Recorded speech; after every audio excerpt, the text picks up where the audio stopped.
Okay, so I turned 23 this week, but honestly, I don't even feel like I'm 23. It just feels like few days ago I celebrated my 16th birthday. I know a lot of you can relate. It feels different, a bit weird and exciting at the same time, but also a little bit scary because 23. It is finally the age where adulting is hitting right in the face. Over the past few years, I have made so many mistakes. I have learned, a few lessons the hard way, especially since I passed my school. You know what I mean. And also a few realizations I feel like, someone had told me earlier. So today I really want to share 23 things I learned at 23. Think of this as a, elder sister conversation and not the regular preachy kind of a list. So go grab yourself some chai or a coffee. I am having my creatine and just let's get started. The most important thing I believe nobody teaches us growing up is that adulting is lonely. The more you grow up, the more time you would be spending with yourself, and that's how it should be. It's always better to be alone than to be in spaces where you are not welcomed or where you don't feel like it. Many of us, including me, have forced just to avoid being alone. If you don't feel like staying in a space, just give yourself the grace to walk away. For God's sake, I really want everyone to let this sink in that skincare is not an extra. It's literally survival, okay? All these years, I myself have been taught that, using a cleanser or a moisturizer or a sunscreen, which are literally the basic, are luxury by my own parents, but they are not. A good quality cleanser, a moisturizer, and a sunscreen are literally the basic skincare you need. And if you can add a vitamin C serum or any other, based on your skin condition, it's an add-on and it is gonna help your skin in the long run, because when your skin feels good, you also feel confident. I have heard many people say that, once I finish my college or once I, get this particular thing done, I'll join the gym and I'll start proper diet and all of that. But guys, it's not supposed to be that way. A gym membership and a balanced diet, a clean diet, are literally the non-negotiables and a necessity in today's world, because your workout and what you eat, what you feed your body, will show up in your energy levels, in your focus. And trust me when I say this, nothing feels better than being strong in your own body. I have been brought up in a way that I have seen my parents, I have seen people around me devote their entire life, their whole personality to their 9 to 5 job. And I could see myself becoming that when I started my full time job. But guys, it should not be that way. You should have a life outside of your 9 to 5 job. Learn a skill, come up with sources of passive income, because you owe it to yourself. You owe it to yourself a life which is more than your 9 to 5 job. I wish someone had told me about this earlier. Make the most of your college life. I mean, do the cringe stuff. Do whatever you feel like it. Don't think about what your so called friends or what people who don't matter to you at all would think. Because I did that. Let me tell you that nobody thinks about you. Okay? And once you pass out from college, nobody even bothers to talk to you anymore. So just you do you. Even if it sounds cringe, even if it is silly, if that brings you joy, you owe it to yourself. If something brings you joy, it doesn't have to really make sense to anyone but you. It was when I turned 20, I heard about this, that rejection is redirection. And at that time, it didn't really make sense. It kind of sounded like a toxic positivity to me. But I am literally the living example right now of this, because it is true. If something doesn't work out for you, it actually worked out for you, even if it doesn't make sense in that moment. If God has taken something away from you, it is because that particular thing was meant to destroy you. That particular plan of yours would have destroyed you in the future, believe it or not. I don't care if you are preparing for an exam. I don't care if you don't have any option but to sit in front of a laptop, or you have to sit for long hours, because it is secretly ruining your health.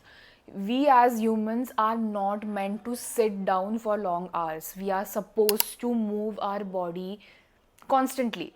That's how it should be. I don't care if you work out for 1 hour daily, but sit for 12 hours in front of a table without moving your body at all. Because that 1 hour won't make sense if you don't move your body for the rest of the day. Walking is literally an underrated medicine for you. So, in between your work hours, in between your study sessions, just keep pacing around. I'm not asking you to go out and go for long walks. That's not possible for us. The first time I heard social media gurus talking about, confidence and how saying affirmations out loud in the shower or in front of a mirror boosts confidence, none of it worked for me. And I'm sure it won't work out for you as well. The only thing which is gonna make you confident is taking action, even if it scares the shit out of you. Doing things that scare you, doing things regardless of your mood, or something that makes you feel uncomfortable is what makes you confident. Doing something over and over again is what makes you confident. Especially after school, I saw myself trying everything, In college, I tried this, that, everything. I jumped into every field possible which was in front of me. But the problem was that every time something got difficult, I chose to quit. I have been a serial quitter all my life, and I don't want you to be that. Things get tough, even if the simplest thing gets tough at some point. So, just because something is getting tough, unbearable at this point, doesn't mean you have to quit. Just stick to it, you will get through it, and when you get through it, you'll shine, my love. I don't care what anyone else thinks, but I strongly believe that 80% of your looks can be changed just with a clean diet, regular workout, and hydration. That's it. I mean, this is how I looked few years back, and this is how I look now, because these three things are literally plastic surgery in the long run if you see it that way. 3 years back, my nanu told me about cold showers and how his grandfather and his father used to take cold showers every single day, and how healthy they lived their entire life. And a year later, which is like 2 years ago, I started taking cold showers, and let me tell you guys, it is worth it. I mean, it sounds scary. It is like, who would want to get into a cold shower first thing in the morning? Nobody, right? But that's the whole point. It makes you uncomfortable first thing in the morning, which sets tone for the rest of the day. My focus has increased. My stress levels have decreased, which is very important. Basically, in a nutshell, it makes you physically and mentally stronger. Don't limit yourself to one career. If you feel like this is something excites me, this field is exciting me, or I should give it a try, just go for it. Don't be scared to be a beginner all over again, because you owe it to yourself, man. Like, it's like this is your life, and if you feel like doing something new, just go for it. It doesn't have to make sense to anyone but you. Eat 4 to 5 servings of veggies and one fruit every single day. The fruit can be anything, a seasonal fruit, whatever you want, but these are the non-negotiables you have to add in your diet. Your body will thank you in the long run for that. Try to make your plate as colorful as possible. That's where the key lies.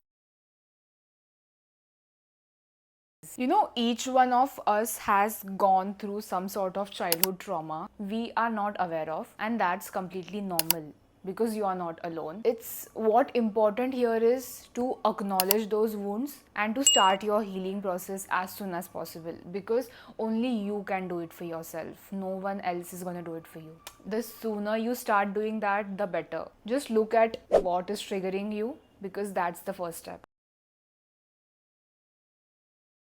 I don't care if you are not a reader, I don't care if you like reading or not, but Reading one book a month is a non-negotiable. Books show up in your personality, the way you talk, the way you speak, the way you think.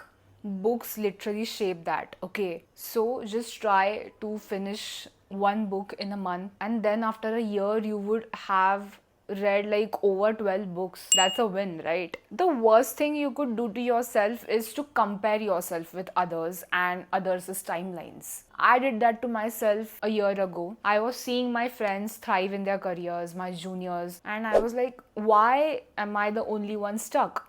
But that was important for me.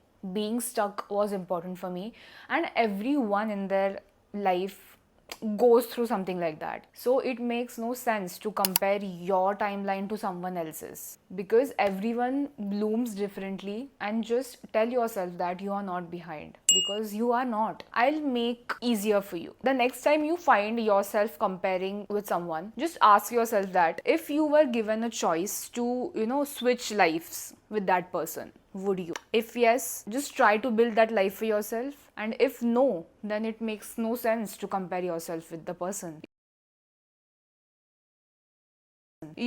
For 4 to 5 years, I would say, I was waiting for the perfect time to start my YouTube channel. And I was only waiting because the timing never arrived. The right time does not exist. The right time is now. Just start. If you want to start something, if you want to start a business, if you want to prepare for the examination, whatever it is, start now. Because I strongly believe that perfection is procrastination dressed pretty. You don't really need a group of friends to have a social life. If you have two to three or just one real friend who is always there by your side, it's a win, okay? Quality over quantity any day. Because I have been through both. I have been in a proper group of friends where I was at the unhappiest stage, and now where I don't have much friends, a few countable, and they actually are my friends. I can call them at midnight and they will be there. So quality over quantity any day.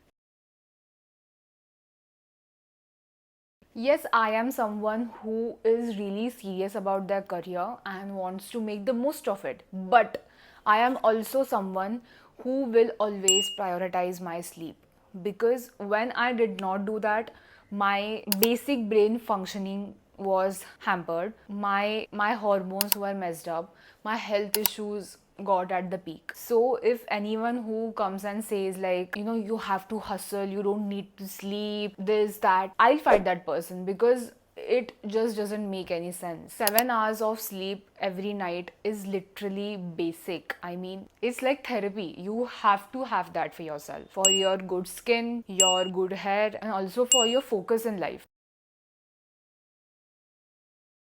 One of the best advices I have received in life is that move out at least once in your lifetime. Even if you love your parents, even if you love living with them, you have to pay your own rent. You have to be responsible for your own finances. You have to get scared, uncomfortable in order to grow. Because even if you're earning in lakhs, even if you're earning in crores, but if you are in comfort, that's not how it should be. So, if you can move out in your early 20s, it's the best thing. I am trying my level best to do that, but at this stage, I am not able to. I hope soon I will be.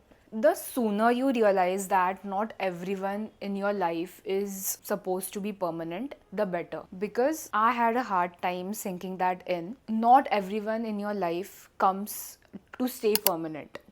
Some people are just here for the season, or just to teach you something. And when that is done, it's time for them to leave. And the sooner you realize that, the better. Just let them go, because it is not in your control. It's okay to outgrow people, it's okay to outgrow friendships, it's okay to outgrow relationships. I strongly believe that, journaling or recording what you feel like is literally therapy. Penning it out, what you feel, what's going on in your head, is very therapeutic. If you don't feel like doing that, sometimes you can just record yourself and just let it out of your system, because sometimes it's better to do this instead of talking to someone else about it. I prefer that. I either prefer recording or just, writing it out. The best thing. Social media has somewhere convinced us that, at the age of 23, 24, or 25, you should have it all figured out. I mean, I don't. I really don't. I just know my next step and what I'm supposed to do next. That's it. Because we all grow, okay? What made sense to you as a child would not make sense to you now because you have grown so much, right? So, what's important is to know your next step and just go with that. Explore your options until you find something to stick to, and the rest will fall in place. So yeah, these were my 23 things at 23. Some of these I have learned the hard way in the most painful way possible, and I really hope that if you are young, some of these learnings would really help you. But also, if you are someone who is older than me, I would really love to hear what you wish you knew at 23. Share it in the comments, and yeah, I'll see you guys in the next video. Bye.